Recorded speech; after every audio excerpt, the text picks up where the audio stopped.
하실 줄로 믿습니다. 특별히 저희 아버님 장래에 우리 모든 교우들이 이렇게 관심과 사랑으로 함께 해주셔서 감사드립니다. 특별히 우리 장로님들이 시간을 내셔서 안내를 해주셔서 큰 도움이 되었고 또 이렇게 칭찬을 많이 들었습니다. 또 우리 권사님들이 또 이렇게 조를 짜서 와서 이렇게 도움을 또 잘 도와주셔서 너무너무 감사합니다. 자, 우리 하나님의 은혜요, 또 우리 교우들의 사랑으로 인하여 장래가 잘 맞아졌고, 또 저도 천국의 확신을 갖고 이렇게 더욱 목회 일을 할 수 있게 되어서 기쁘게 생각합니다. 모두들 감사합니다. 특별히 우리 리프트가 이렇게 또 완공이 되어가지고 우리 거동이 불편한 우리 곽 집사님 또 오시고, 또 우리 김원자 권사님 또 오시고, 또 이윤건 권사님도 저 뒤에 앉아 계시니 얼마나 감사하지요. 모두들 감사합니다. 오늘은 6.25 전쟁이 일어난 지 73주년이 되는 날입니다. 6.25입니다. 북한의 남측으로 시작된 전쟁은 온 나라를 황폐하게 만들었습니다. 많은 이들이 피를 흘리고 이산가족이 되었고, 다시는 이 땅에 일어나지 말아야 하는 끔찍한 전쟁이었습니다. 전쟁의 반대는 평화입니다. 사람들은 평화를 원하지만 그 평화는 불완전한 평화이기에 지금도 곳곳에서 전쟁이 일어나고 있습니다. 우리가 지금 이 세상에서 원하는 이 평화는 전쟁을 잉태한 평화라. 때가 되면 그만 마치 풍선을 물 밑에 있다가 피어오듯이 전쟁이 일어납니다. 우리 사람 간의 관계 속에서도 형제 간에도 평화로운 것 같은데 전쟁을 잉태한 평화이기에 언젠가는 우리도 모르게 이렇게 밖으로 푹 나오면 걷잡을 수 없을 만한 분쟁이 생기고 미움이 생기는 일이 벌어집니다. 다시는 이 땅에 6.25와 같은 동족 상잔의 비극이 일어나지 않으려면 참 평화가 임해야 합니다. 불완전한 평화가 아니라 참 평화. 오늘 예수님께서 불완전한 이 세상이 주는 평화가 아니라 참 평화에 대하여 말씀하십니다. 우리 함께 우리 예수님이 말씀하시는 참 평화를 통해 우리 모든 교우들도 참 평화를 경험하고 참 평화를 전하고 참 평화가 임하는 여러분들의 삶이 되기를 바랍니다. 오늘 말씀 떼어주세요. 오늘 예수님께서는 이렇게 말씀하셨습니다. 평안을 너희에게 끼치노니 곧 나의 평안을 너희에게 주노라. 내가 너희에게 주는 것은 세상이 주는 것과 같지 아니하니라. 너희는 마음에 근심하지도 말고 두려워하지도 말라. 여기서 평안은 그리스 헬라 말로 에이레네라는 말인데 평화라는 말입니다. 평화. 이 말은 구약 히브리어로 우리가 잘 아는 대로 샬롬이라고 하는 이 평화의 이 헬라어 번역이 에이레네입니다. 오늘 예수님께서는 평화를 너희에게 끼치노니 나의 평화를 너희에게 주노라 라고 하시며, 내가 너희에게 주는 평화는 세상이 주는 평화와 다르다 라고 말씀을 하십니다. 구약의 이 샬롬은 이스라엘 사람들이 사람을 만날 때마다 인사하는 것이 샬롬입니다. 그러니까 지금도 히브리 사람들은 만나면 뭐라고 인사하느냐? 샬롬, 샬롬, 샬롬 이렇게 인사합니다. 우리는 안녕하십니까? 진지 드셨습니까? 이렇게 인사하는데 히브리 사람들은 다 샬롬이라고 인사를 하는 겁니다. 헤어질 때도 샬롬입니다.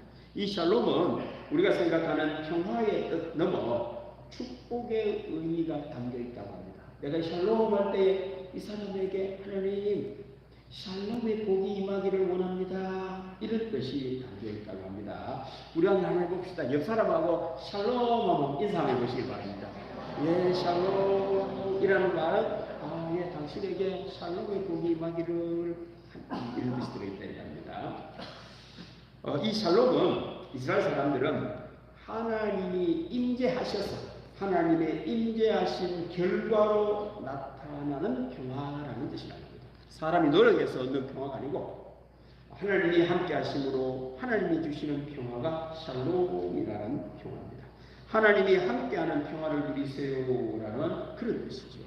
가난이 없고 분쟁이 없고 건강하고 하나님의 하나님이 함께 하시는 평화를 누리세요. 하나님이 함께하는 복을 누리세요. 그런 뜻이 샬롬입니다. 오늘 예수님께서는 놀라운 말씀을 하시는 겁니다. 하나님이 주시는 그 평안을 오늘 예수님이 이렇게 말씀하면 다시 한번 보세요. 누가 준다고요? 오늘 예수님의 말씀은 놀라운 말인 거죠. 예수님이 하나님이거나 아니면 예수님은 지금 이 사기꾼이죠. 이렇게 할 사람이 없다고 세상에 누가 하나님이 주시는 평안을 줄 수 있단 말입니까? 그런데 오늘 예수님께서 그렇게 말하는 겁니다. 평화를 너희에게 주노라. 나의 평안을 너희에게 주노라. 예수님이 말씀하신 것과 같은 하나님의 아들이십니다. 우리에게 평화를 주시는 분이라는 사실입니다. 이제 여러분들 예수님을 믿으시죠? 그 말은 이제 샬롬이라는 말은 예수님이 주시는 평화로 말미암아 건강하시고 복을 누리시고 분쟁이 없이 마음에 평화가 임하기를 원합니다. 이런 뜻이 들어있습니다. 이제 한 번 더 예수님이 주시는 평화를 누리세요라는 마음으로 옆 사람하고 다시 한번 샬롬 인사해 보겠습니다. 샬롬. 이거는 예수님이 주시는 샬롬입니다. 사람이 주는 것과 다른 예수님이 주시는 샬롬입니다. 사람은 오늘 예수님께서는 이 땅을 살아갈 때에 예수님이 주시는 평화를 경험하며 그 평화를 가지고 살아야 된다 이 말입니다. 그런데 세상의 많은 사람들은 예수님을 모름으로 말미암아 예수님이 주시는 평화 말고 세상이 주는 평화가 진짜인 줄 알고 속고 산다라는 말입니다. 가짜 평화를 진짜 평화인 줄 알고 살고 또 평화롭게 살면은 그게 평화인 줄 알고 있는데 그걸 진짜 평안이 아닌 걸 오늘 예수님이 말씀을 해주고 계시는 겁니다. 그럼 예수님이 주시지 않는 샬롬은 어떤 샬롬일까요? 예수님이 주시지 않는 평화는 어떤 평화일까요? 그렇습니다. 오늘 예수님께서는 예수님이 주시는 평화와 세상이 주는 평화와는 완전히 다르다는 거예요. 같지 않다라는 거예요. 그래서 그걸 따라가면 예수님이 주시는 평화를 모른 채 사는 삶이 된다라는 말씀입니다. 그럼 예수님이 주시지 않는 세상이 주는 평화는 어떤 평화일까요? 끝에 보시면은 마음에 근심이 있는 평화, 마음에 두려움이 있는 평화가 세상이 주는 평화고 예수님이 주시는 평화는 마음속에 두려움도 없고 근심도 없는 평화가 예수님이 주시는 평화라는 말입니다. 그래서 세상이 주는 평화는 그 커피 선전할 때 그 선전 나오지요. 근사한 집에서 포근한 침대에 누워 커피를 마실 때의 그 평화, 이게 세상이 주는 평화인 겁니다. 요즘에 여성들이 결혼을 하면 그 맥심 선전을 하는 남편이 아침에 부인이 자고 있는데 와가지고는 여보 커피 한잔 하시고 일어나시죠. 이렇게 꿈을 꾸는데 그런 남편이 있을까요? 이 사람이 지금 몇 시대 지금 일어나 이렇게 하지 누가 여보 커피 한잔 하시죠. 그런데 이제 그게 선전에서는 이게 평화라는 거예요. 그게 평화라. 좋은 집에서 편안한 침대에 누워 이렇게 커피를 한잔 하는 것이 세상이 주는 평화인데 그 속에는 근심이 있는 평화라는 말입니다. 치열한 경쟁 속에 잠시 벗어난 평화, 도피성 평화. 그러다가 침대에서 나오면 현실이 또 달라지죠. 치열한 경쟁 속에 살아야 되는 그런 평화입니다. 잊어버리고 싶어하는 그런 평화입니다. 이 평화는 인간이 가지고 있는 죄의 뿌리라 하는 욕심과 함께하는 평화, 그 예수님이 주시지 않는 평화는 욕심과 함께하는 평화입니다. 한 손에는 치열한 경제, 총을 들고 있고 욕심을 들고 있고 한 손에는 커피를 든 평화입니다. 이것 오늘 놓칠 수 없는 거죠. 지금 오늘 내가 직장 생활하고 사업을 하고 사람을 만나야 되는데 경쟁 속에 네가 나보다 뛰어나면 나는 죽는다. 힐끗해서 한쪽은 너무 힘든데 커피 한 잔 하는 이런 평화입니다. 이게 진짜 평화일 수가 없죠. 자, 이 평화는 포근한 침대에 누워 있지만 잠이 오지 않는 평화. 그래서 지금 우리나라에서도 이게 아주 심각한 수면제 말고 이렇게 가벼운 수면제를 슈퍼마켓에서 팔려고 하죠. 근데 이제 의학에서 반대를 하고 있죠. 남용할 가능성이 많고 신경 안정제를 이제 슈퍼마켓에서 팔지요. 두통약 이런 걸 팔기도 이제 하는데 이제 그것까지도 줄라하죠. 왜? 워낙 잠 못 자는 사람이 너무 많아가지고 이제 그런 것도 미국 가면 일상적으로 살 수가 있죠. 커피를 마시며 자연을 바라보지만 머리가 복잡한 평화입니다. 이것이 인간이 주는 평화입니다. 대표적 예가 어제 신문에 풍경이 있는 세상 전 김황식 총리님이 서부전선 이상 없다라고 하는 레마르크의 책을 소개하면서 6.25 전쟁에 대하여 전쟁의 참상에 대하여 글을 하나 적었습니다. 레마르크의 서부전선 이상 없다는 책이 세 권입니다. 이만큼도 없습니다. 그 내용은 이런 내용입니다. 이 레마르크의 서부전선 이상 없다라고 하는 이 내용은 1차 세계대전 때 독일과 프랑스가 치열한 전투를 벌였던 독일에서 말하는 서부전선에서 투입된 병사들의 전쟁을 다룬 소설입니다. 전쟁의 비참함을 현실적으로 묘사한 아주 뛰어난 작품이라 하겠습니다.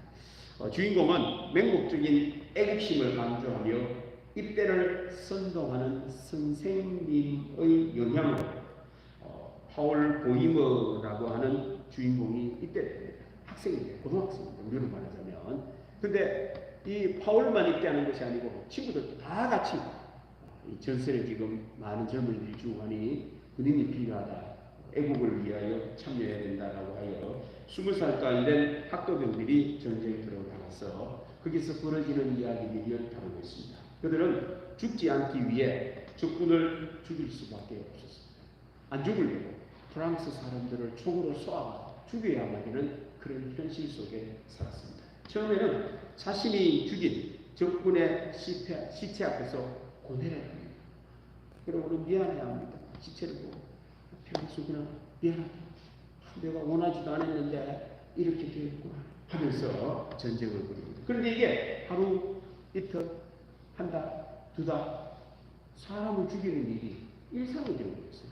처음에는 미안한 마음이 들다가 자꾸 죽이다 보니 그냥 죽이는 것이 정상적인 일 모양이다 이렇게 되어버렸단 말입니다. 미안한 마음도 없고 이제는 나타나면 무조건 총을 갈기는 그런 사람이 되어버렸습니다. 동료들 가운데는 독가스로 폐가 타버려서 입에서 숨을 쉴 때마다 그만 연기가 나오는 거예요. 그걸 옆에서 보면서 죽어가는 것을 묘사하고 있습니다. 뿐만 아니라 포탄 파편으로 구멍이 뚫린 배를 움켜잡고 자기가 모르는 거예요. 구멍 뚫리고 아프니까 전쟁을 치러 가야 되겠고 아픈데 이거 움켜쥐고 피가 못 나는 것도 모르는 거예요. 그래도 어느 순간 가다가 푹 쓰러져가 심지어는 그런 내용도 나옵니다. 돌격 앞으로 팍 뛰어가는데 총이 정확하게 얼굴을 딱 가게 되다 머리가 없어졌거든요. 그런데 뛰어가는 몸은 계속 뛰어가는 거예요. 머리가 없는데 한참 뛰어가다가 구덩이를 몰라 거기서 빠져서 결국 쓰러지는 묘사하는 장면입니다. 그만큼 치열한 전투였습니다. 시간이 지나면 지날수록 이제 전쟁은 막바지를 향하여 나갑니다. 차츰차츰 고통에는 무감각해지고 희망을 잃지 무의미하게 전쟁이 계속되다가 이 파울의 친구들은 다 죽고 파울 혼자 살게 살아났습니다. 마지막에 휴전을 앞두고 얼마 안 돼요. 이 파울마저도 전사합니다. 그러고는 독일 군 지도부에서 그 상황을 보고를 하는데 내용은 이렇게 보고합니다. 서부전선 이상 없음. 그러고는 내용이 끝납니다. 여기서 독일 말로 서부전선 이상 없다라는 말은 서쪽에는 새로운 것이 없다, 평범하다, 노말이다, 서부전선 노말이다, 평범하다 이런 표현인데 아주 뜻이 함축이 되어 있어서 이걸 뭐라고 번역할까 하다가 영어권에서는 이렇게 번역합니다.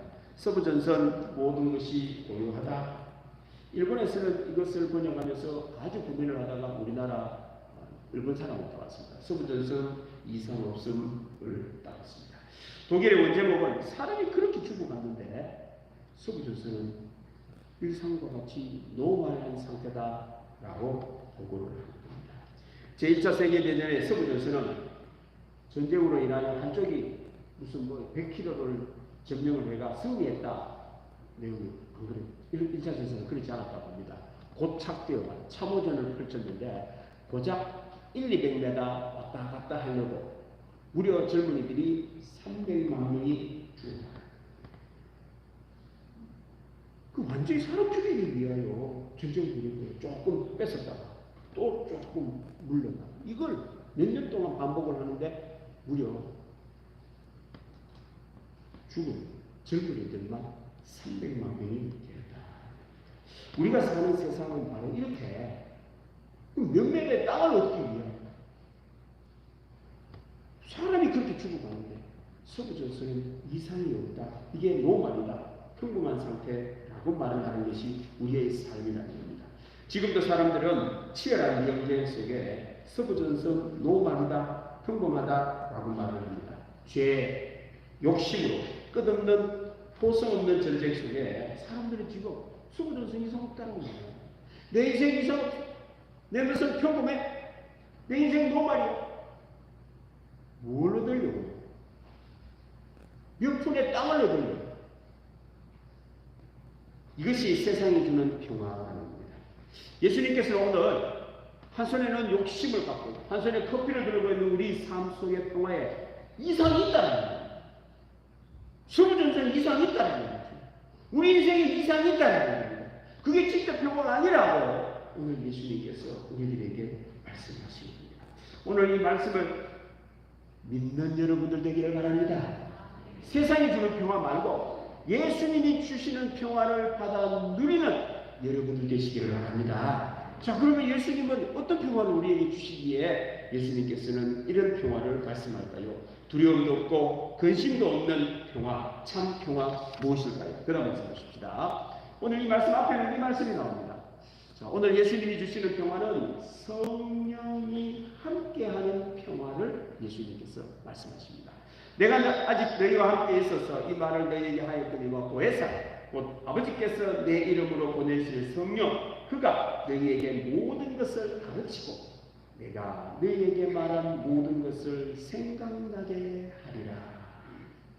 여러분들, 예수님이 주시는 평화는 성령님이 주시는 평화인데 이 평화는 여러분들이 이 내용 전체 두 가지를 꼭 기억해야 됩니다.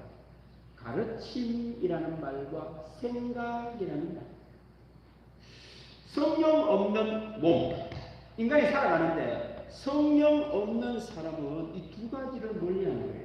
가르침과 배움과 생각이 없는 사람, 이 성령하고 관계없는 사람. 성령의 사람은 배우는 사람이고, 그리고는 내 행동을 배움 없이 살지 않고 배운 대로 사는 사람이고 생각하고 사는 사람임을 알 수가 있습니다. 오늘 예수님께서는 성령이 없는 사람은 영혼 없는 몸으로 죽은 몸이기에 죄와 욕심, 본능 가운데 서부전선 이상 없다라고 말하는 삶을 살고 그런 평화를 누리며 산다라는 말입니다. 영혼 없는 몸은 죽음. 영혼 있는 몸, 성령이 오시면 죄와 욕심이 십자가에 못 박힙니다. 내 속에는 아직도 죄가 있고 내 속에는 욕심이 있는데 예수님의 가르침이 쓱 들어오니 나는 욕심을 따라 이렇게 하고 싶고 나는 욕심을 따라 저 사람 좀 아프게 하고 내 유익을 구하리라 했는데 예수님의 가르침을 들으니 이러면 안 돼. 가르침대로 살아요. 그리고는 생각 없이 그냥 본능대로 먹고 본능대로 그냥 하고 욕심대로 살다가 성령이 오시면 생각을 한다는 겁니다. 이거 이러면 안 돼. 이러면 안 돼. 말을 이거 지금 성령님이 원하시는 말이 아니네.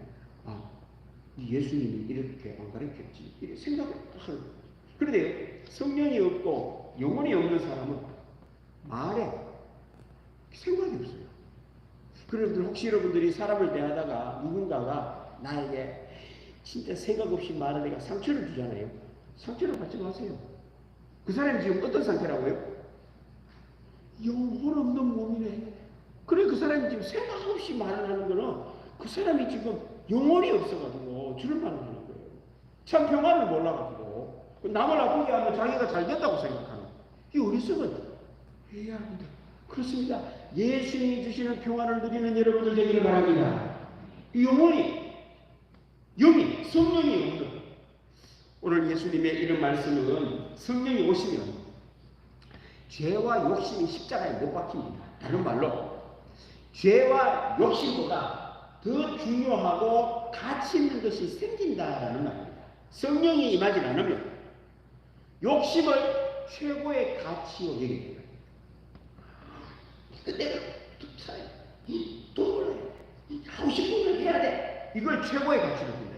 그런데 성령이 오시면 예수님의 가르침이 오면 최고의 가치가 내 욕심, 죄보다도 더 가치 있는 것이 있다. 뭘까요?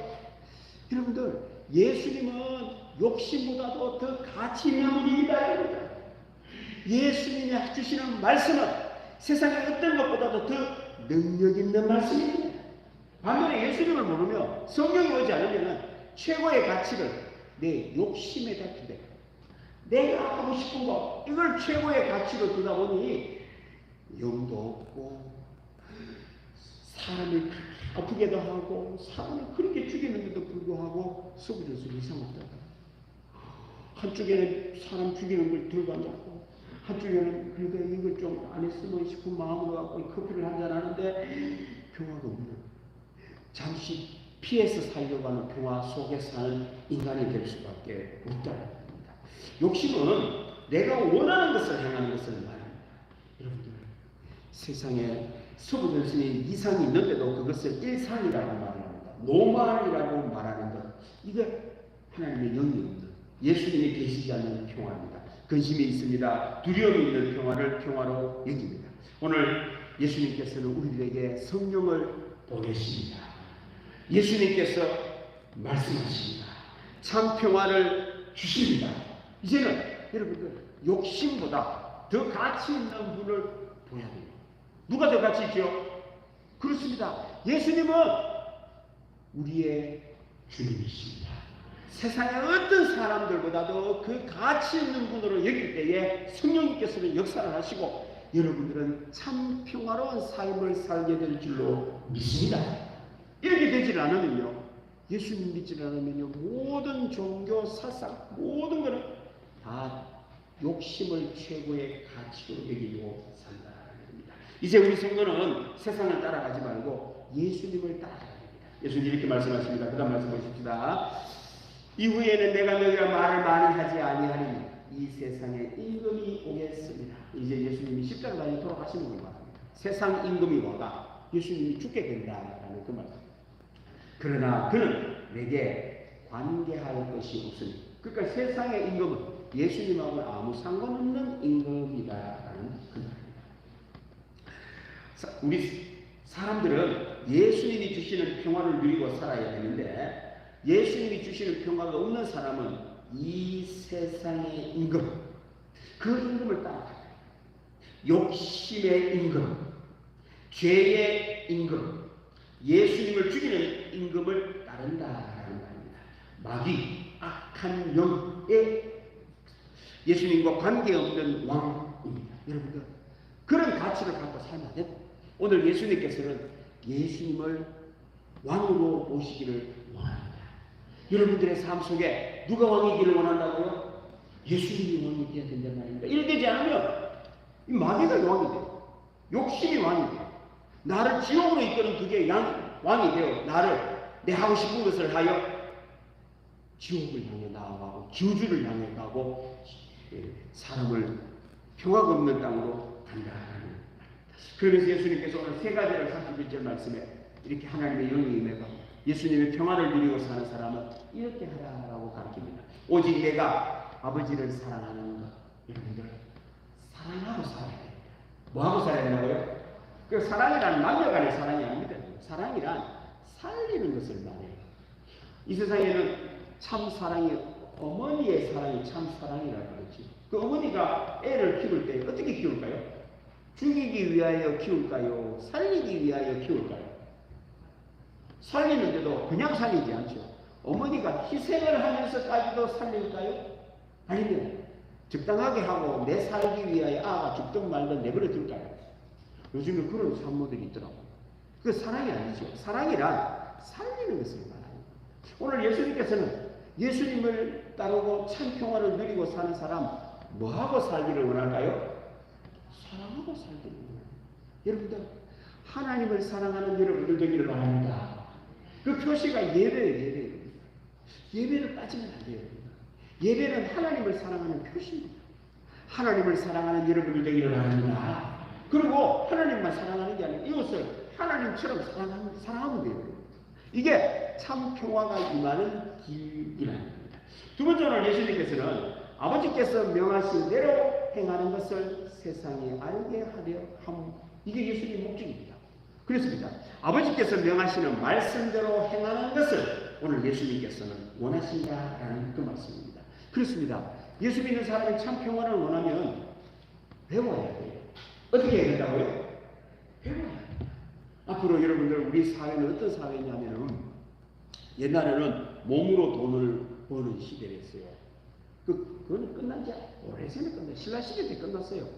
산업혁명 이후에는 돈이 돈을 벌기 시작합니다. 돈이 돈을 버는 시대, 은행의 시대였습니다. 이제 20세기 후반부터 앞으로는 지식이 돈을 버는 뭐가 돈을 번다고요? 그래서요, 그 밑에 있는 사람들은 노예가 됩니다. 은행도 지식의 노예가 되고요, 돈이 지식으로 배우는 사람은 노예가 됩니다. 몸으로 하는 사람은 더더욱 완전히 노예죠. 이 사람은 자기 돈이 많고 적음을 정할 수 없습니다. 아직 우리나라는 노동계가 세지요. 얼마 못 갑니다. 이렇게 가다 몸으로 버는 사람이 돈의 양을 정하는 시대가 없어집니다. 아직 우리나라는 후진입니다. 그런 사람들은 없어집니다. 내가 결정할 수 없는 시대입니다. 지식을 갖고 있는 사람이 몸으로 일하는 사람의 돈의 양을 정해줍니다. 그런 시대가 옵니다. 지금 시작됐습니다. 앞으로는 어떤 사람은 살아남느냐? 예수님의 말씀대로 하면 돼요. 배우는 사람의 시대가 온다라는 겁니다. 어떤 시대가 온다고요? 배우는 사람이 돈을 벌고 배우는 사람이 대우를 받고 배우는 사람이 가치 있는 그런 시대가 열린다. 예수님이 그런 말씀하고 있다. 그대로 지금 세상 돌아갑니다. 여러분들. 그래서 우리 아이들이 자꾸만 몸으로 세상 살아가겠다라는 애는 정말 힘들게 삽니다. 너무너무 힘들게 사는데 진짜 평화가 없습니다. 그 다음에 이제 돈 갖고 부모님이 물려준 돈 갖고 살면 되겠지. 얼마 마음가가 가고 노예. 그렇게 살아갈 수가 없습니다. 여러분들 세상을 배워도 그렇게 살아가는데 누구에게 배우면 될까요? 예수님이 말하잖아요. 아버지께서 명하시는 대로 행하는 것을 세상이란 사람을 말합니다. 세상 사람이 알게 하려 함이로라. 아멘. 아멘이 되는 거죠. 여러분 연세가 많다고요. 자꾸 배우시면 됩니다. 하나님의 말씀을 읽을 때도 그냥 읽으면 안 돼요. 생각을 하고 읽어야 됩니다. 그렇죠? 생각이 되겠죠. 의도가 뭔지를 알려고 해야 돼요. 이거 읽어도 예수님은 왜 이런 말씀을 하셨고 요한은 왜 이런 말을 했지? 의도가 뭐야? 더 뛰어난 사람은요, 효과까지도 생각하는 사람입니다.